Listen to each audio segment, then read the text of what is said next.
So, hello and welcome back yet again to Jules Verne's Around the World in 80 Days, which will take us considerably less than 80 days to read, even with me only reading Monday through Thursday. I hope you guys are enjoying this story. I think I admit this every single time I start to read, but I am not enjoying this as much as Jules Verne's other books, which is a little bit disappointing. Although I am kind of enjoying the tour guide aspects of it, question mark. It's different. I wish that I liked Phileas Fogg better. I'm kind of curious because I know that there have been many adaptations of this, not the least of which is the one I would like to see with David Tennant starring. Um, is Fix more likable in the adaptations? Because he's kind of a piece of very lightly toasted toast in this book version, which is, I think, my biggest issue with it. That being said, it's still Jules Verne. I do still really enjoy his work, and we're going to read another, I do believe, 2 chapters tonight, and then I will see you again on Monday. If you're interested, I'm going to be, I do believe, playing Phasmophobia tomorrow night. It's a ghost hunting game. It's a lot of fun. It's silly. And if you join me, you might get to hear me say the occasional bad word as ghosts eat my face. But other than that, the sun is out again today. I took a walk. It was completely wonderful. A little bit chilly. I mean, it's winter, but it was nice to get out and see the sun. I am definitely solar powered, so anytime I can, it's always good to see. But with all of that, we are going to jump back in and we are going to read Jules Verne's 20,000 Leagues Under the Sea, beginning with chapter 16, which is titled In Which Fix Does Not Seem to Understand in the Least What Is Said to Him. Okay. I guess we'll see what he doesn't understand. The Rangoon. One of the Peninsular and Oriental Company's boats plying in the Chinese and Japanese seas was a screw steamer, built of iron, weighing about 1,770 tons and with engines of 400 horsepower.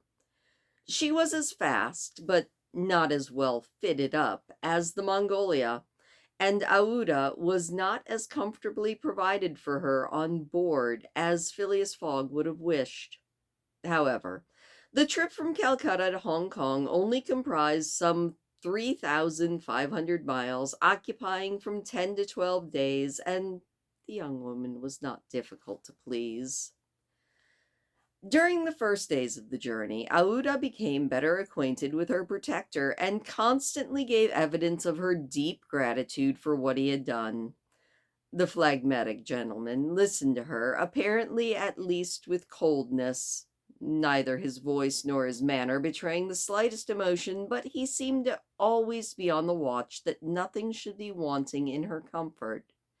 He visited her regularly each day at certain hours, not so much to talk himself as to sit and hear her talk. He treated her with the strictest politeness, but with the precision of an automaton, the movements of which had been arranged for this purpose.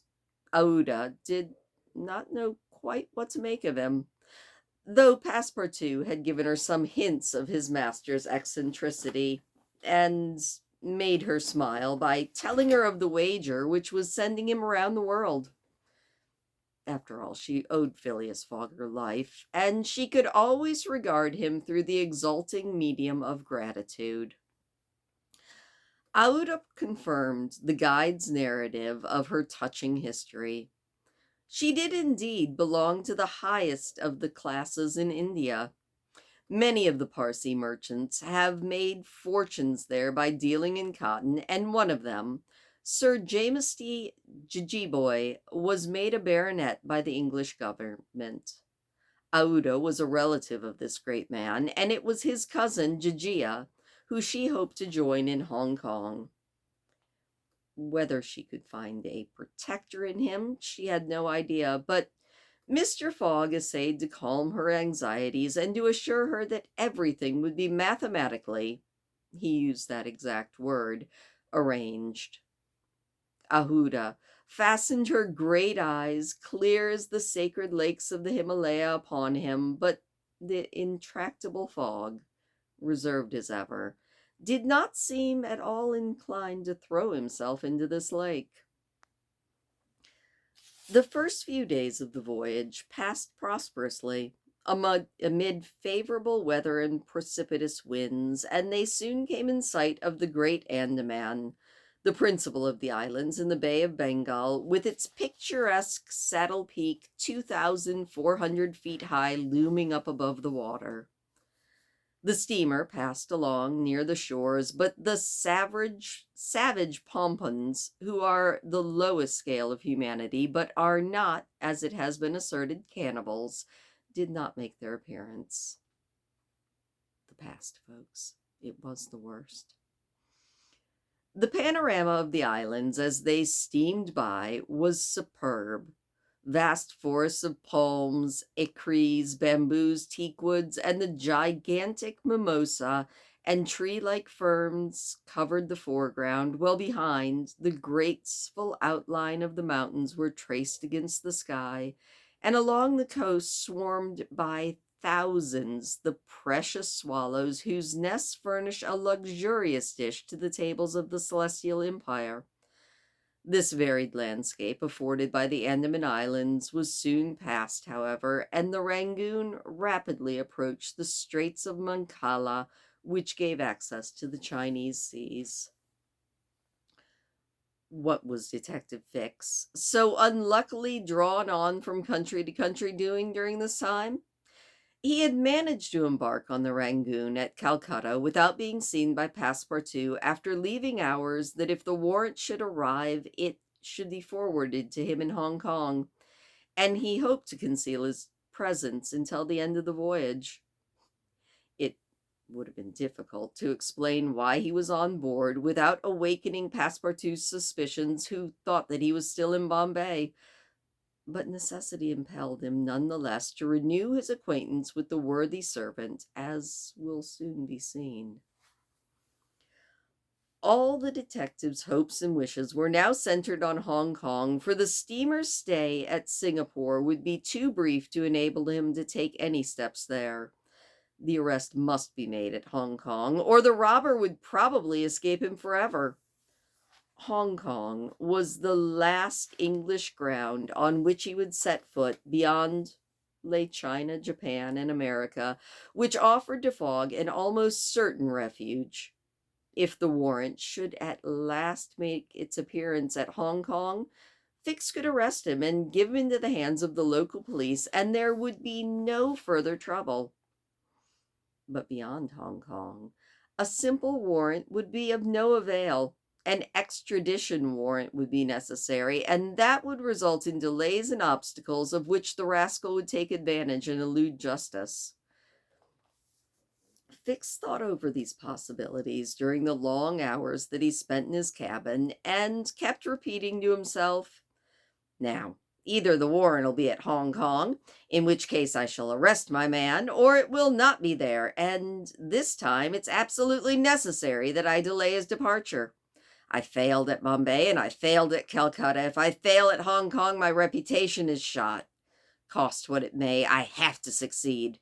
But how will I prevent his departure, if that turns out to be my last resource?"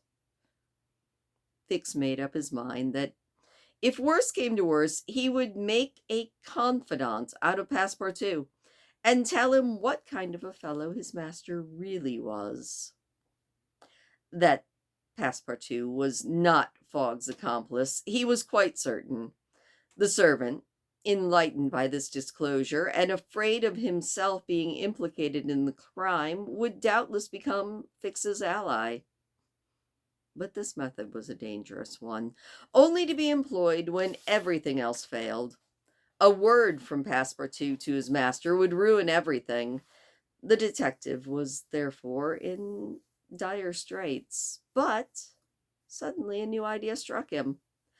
The presence of Aouda on the Rangoon, in company with Phileas Fogg, gave him new material for reflection. Who was this woman? What combination of events had made her Fogg's traveling companion? They had evidently met somewhere between Bombay and Calcutta, but where? Had they met accidentally, or had Fogg gone into the interior on purpose in a quest of this charming damsel? Fix was puzzled. He asked himself whether there had maybe been a wicked elopement, and this idea so impressed itself upon his mind that he determined to make use of this intrigue. Whether the young woman was married or not, he would be able to create such difficulties for Mr. Fogg in Hong Kong that he would not be able to escape by paying any amount of his money. But could he even wait until they reached Hong Kong? Fogg had an abominable way of jumping from one boat to another, and before anything could be effected, might get way under the Yokohama. Might get full underway again for Yokohama. That sentence was very confusing. We're going to try it one more time. But could he even wait until they reached Hong Kong? Fogg had an abominable way of jumping from one boat to another, and before anything could be effected, might get full underway again for Yokohama. I guess that made more sense. Fix decided that he must warn the English authorities and signal the Rangoon before her arrival. This was easy to do, since the steamer stopped at Singapore, whence there is a telegraphic wire to Hong Kong. He finally resolved, moreover, before acting more positively, to question Passepartout. It would not be difficult to make him talk, and as there was no time to lose, Detective Fix prepared to make himself known. It was now the 30th of October, and on the following day the Rangoon was due in Singapore. Fix emerged from his cabin and went on deck. Passepartout was promenading up and down in the forward part of the steamer, and the detective rushed forward with every appearance of extreme surprise and said, "You, here on the Rangoon?" "What, Monsieur Fix, are you on board?" said the truly astonished Passepartout, recognizing his crony of the Mongolia. "Why, I left you at Bombay, and here you are on the way to Hong Kong. Are you going around the world as well?" "No, no," said Fix. "I shall stop at Hong Kong, at least for a few days." Said Passepartout, who seemed for an instant perplexed. "But, monsieur, how is it I have not seen you on board since we left Calcutta?" "Oh, I was a little seasick. I've been staying in my berth. The Gulf of Bengal does not agree with me as well as the Indian Ocean. How's your boss, Mr. Fogg?" "As well and as punctual as ever. Not a day behind time, but, Monsieur Fix, you don't know that we have a young lady with us." "A young lady?" said the detective, pretending not to comprehend what was said. And then Passepartout thereupon recounted Aouda's history, the affair at the Bombay Pagoda, the purchase of the elephant for £2,000, the rescue, the arrest, and the sentence of the Calcutta court, and the restoration of Mr. Fogg and himself to liberty on bail. Fix, who was familiar with the last events, seemed to be equally ignorant of everything that Passepartout told him, and the latter was charmed to find such an interested listener. "But does your master propose carrying this young woman all the way to Europe?" "Oh, no, monsieur. We are simply going to place her under the protection of one of her relatives, a rich merchant in Hong Kong." "Nothing to be done there," said Fix to himself, concealing his disappointment. "Would you like a glass of gin, Mr. Passepartout?" "Ah oui, Monsieur Fix. We must at least have a friendly glass while we are on board the Rangoon," said Passepartout. And that's the end of chapter 16. That ended very abruptly. I'm going to grab a drink, and we're going to see if we get more enlightenment in chapter 18 or 17 or whatever number this is. 17. I can read, I promise. I'm going to be right back. I'm going to grab a drink. All right, drink obtained. That was a fairly short chapter and an odd one. We'll just go with an odd one. Time to see what happens in the next chapter, which is chapter 17, showing what happened on the voyage from Singapore to Hong Kong.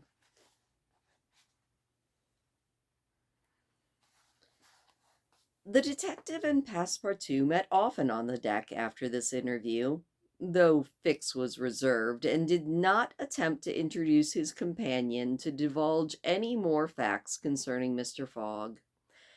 He caught a glimpse of that mysterious gentleman once or twice, but Mr. Fogg usually confined himself to the cabin, where he kept Aouda company, or, according to habit, took a hand at playing whist. Passepartout began very seriously to conjecture what strange chance kept Fix still on the route that his master was taking. It was really worth considering why this very amenable and complacent person, who he had first met at Suez and then encountered on board the Mongolia, who disembarked at Bombay, which he announced as his destination, and now turned up so unexpectedly on the Rangoon, was he following Mr. Fogg's tracks step by step? What was Fix's object? Passepartout was ready to wager his Indian shoes, which he religiously kept clean, that Fix would also leave Hong Kong at the same time as them, probably on the same steamer. Passepartout might have cudgeled his brain for certainty without hitting upon the real object that the detective had in view, though. He could never have imagined that Phileas Fogg was being tracked as a robber around the globe, but as it is in human nature to attempt the solution of every mystery, Passepartout suddenly discovered an explanation of Mr. Fix's movements, which was in truth far from unreasonable. Fix, he thought, could only be an agent of Mr. Fogg's friends at the Reform Club, sent to follow him and ascertain that he really went around the world as had been agreed upon. "Ah, it is clear," said the worthy servant to himself, proud of his shrewdness. "He is a spy, sent to keep us in view. That isn't quite the thing either, to be spying on Mr. Fogg, who is such an honorable man. Ah, gentlemen of the Reform, this will cost you dear." Passepartout, enchanted with his discovery, resolved to say nothing to his master, lest he should justly be offended at this mistrust on the part of his adversaries, but he determined to chaff Fix, whenever he had the chance, with mysterious allusions, which, however, need not betray his real suspicions. During the afternoon of Wednesday, October the 30th, the Rangoon entered the Straits of Malacca, which separates the peninsula of that name from Sumatra. The mountainous, craggy islets intercepted the beauties of this noble island from the view of the travelers. The Rangoon weighed anchor at Singapore the next day at 4 a.m. to receive coal, having gained half a day on the prescribed time of her arrival. Phileas Fogg noted this gain in his journal, and then, accompanied by Aouda, who betrayed a desire for a walk on shore, disembarked. Fix, who suspected Mr. Fogg's every movement, followed them cautiously without being seen, while Passepartout, laughing up his sleeve at Fix's maneuvers, went about his normal errands. The island of Singapore is not imposing in aspect, for there are no mountains, yet its appearance is not without attractions. It is a park, checkered by pleasant highways and avenues, A handsome carriage, drawn by a sleek pair of New Holland horses, carried Phileas Fogg and Aouda into the midst of rows of palms with brilliant foliage, and clove trees, where cloves form the heart of a half-open flower. Pepper plants replaced the prickly hedges of European fields. Sago bushes, large ferns with gorgeous branches, varied the aspect of this tropical clime, while nutmeg trees in full foliage filled the air with a penetrating perfume. Agile, grinning bands of monkeys skipped around in the trees, nor were there tigers waiting in the jungles. After a drive of 2 hours through the country, Aouda and Mr. Fogg returned to the town, which is a vast collection of heavy-looking irregular houses surrounded by charming gardens rich in tropical fruits and plants. And at 10 o'clock they re-embarked, closely followed by the detective who had kept them always in sight. Passepartout, who had been purchasing several dozen mangoes, a fruit as large as good-sized apples, of a dark brown color outside and bright red inside, and whose white pulp, melting in the mouth, affords gourmands a delicious sensation, was waiting for them on deck. He was only too glad to offer some mangoes to Aouda, who thanked him gracefully. At 11, the Rangoon rode out of Singapore harbor, and in a few hours the high mountains of Malcala, with their forests inhabited by the most beautifully furred tigers in the world, were lost to their view. Singapore is distant some 1,300 miles from the Isle of Hong Kong, which is a little English colony near the Chinese coast. Phileas Fogg hoped to accomplish the journey in 6 days, so as to be on time for the steamer which would leave on the 6th of November for Yokohama, the Japanese port. The Rangoon had a large quota of passengers, many of whom disembarked at Singapore, among them a number of Indians, Ceylonese, Chinese people, Malays, and Portuguese, mostly all of these being second-class travelers. The weather, which had before now been fine, changed with the last quarter of the moon. The seas rolled heavily, and the wind at intervals rose almost to a storm, but happily from the southwest, and thus aided the steamer's progress. The captain, as often as possible, put up his sails, and under the double action of steam and sail, the vessel made quick progress along the coasts of Annam and Cochin China. Owing to the defective construction of the Rangoon, however, unusual precautions became necessary in unfavorable weather, but the loss of time which resulted from this cause, while it almost drove Passepartout out of his senses, did not seem to affect his master in the least. Passepartout blamed the captain, the engineer, and the crew, and consigned all who were connected to the ship to the land where all the pepper grows.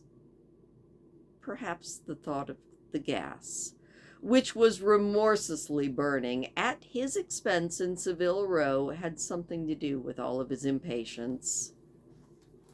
"You're in a great hurry," said Fix to him one day, "to reach Hong Kong?"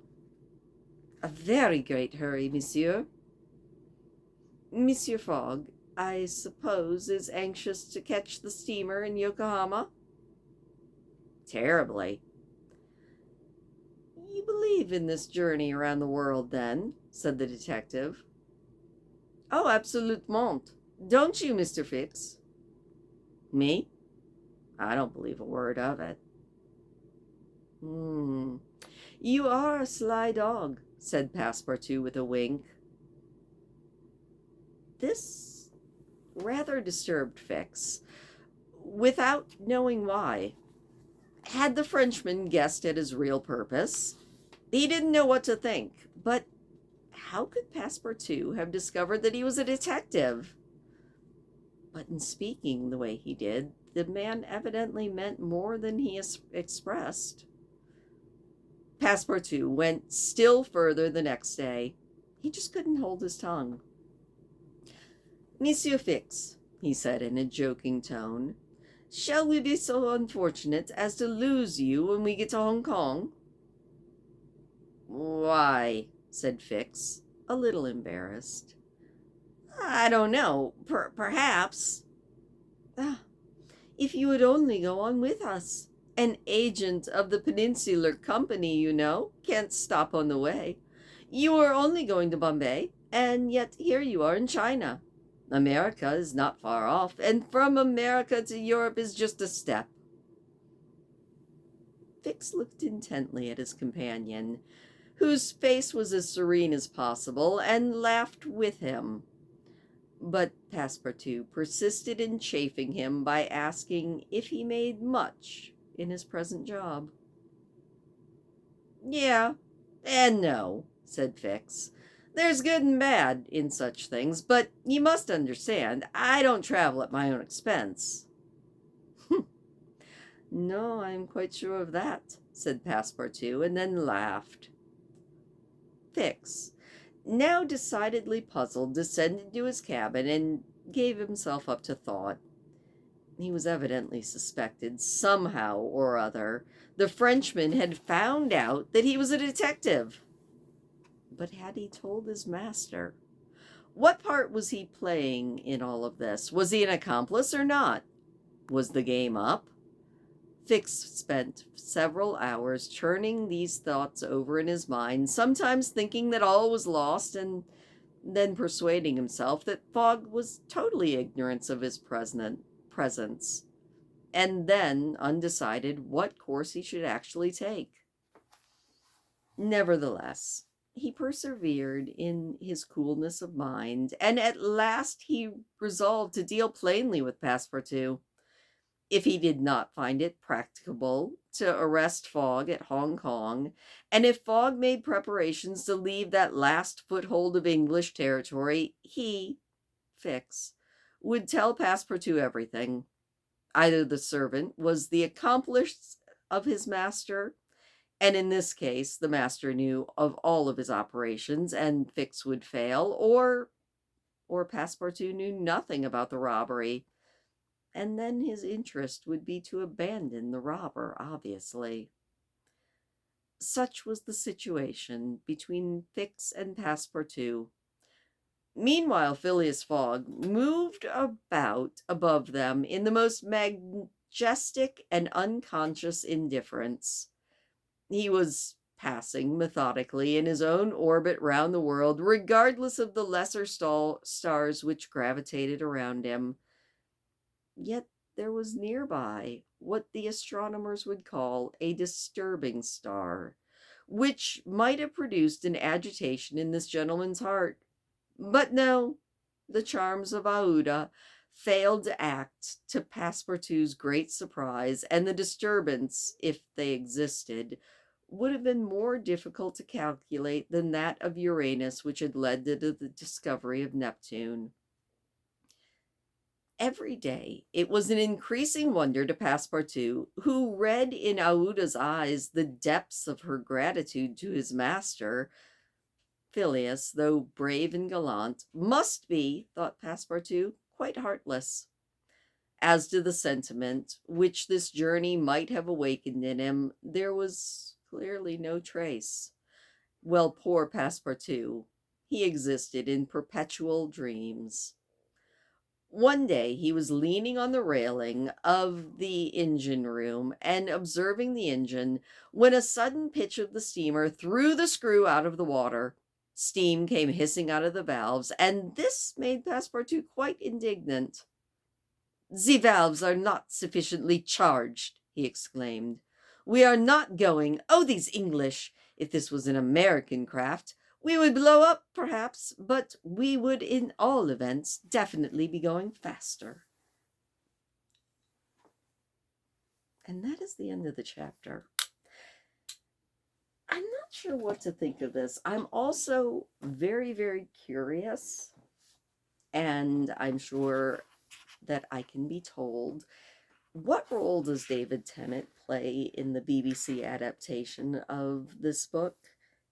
Because in my head, I'm putting him in the role of Detective Fix, because that just seems to suit the David Tennant vibe, but I could be completely wrong. He could be playing Mr. Fogg, in which case I feel for him. Or in which case it would make Mr. Phileas Fogg a much more interesting character, I think. I don't know, I'm gonna have to like seek out an adaptation just to see how this movie has been portrayed, because so far you gotta do a lot of reading in between the lines. Anyway, that is where we're going to leave it today. I hope that you enjoyed those 2 chapters, and I will see you on Monday when we will pick this book up and see what's going on yet again. Please do hit the thumbs up on your way out. It does always make me smile. Consider subscribing if you haven't already, and yeah, have a good weekend.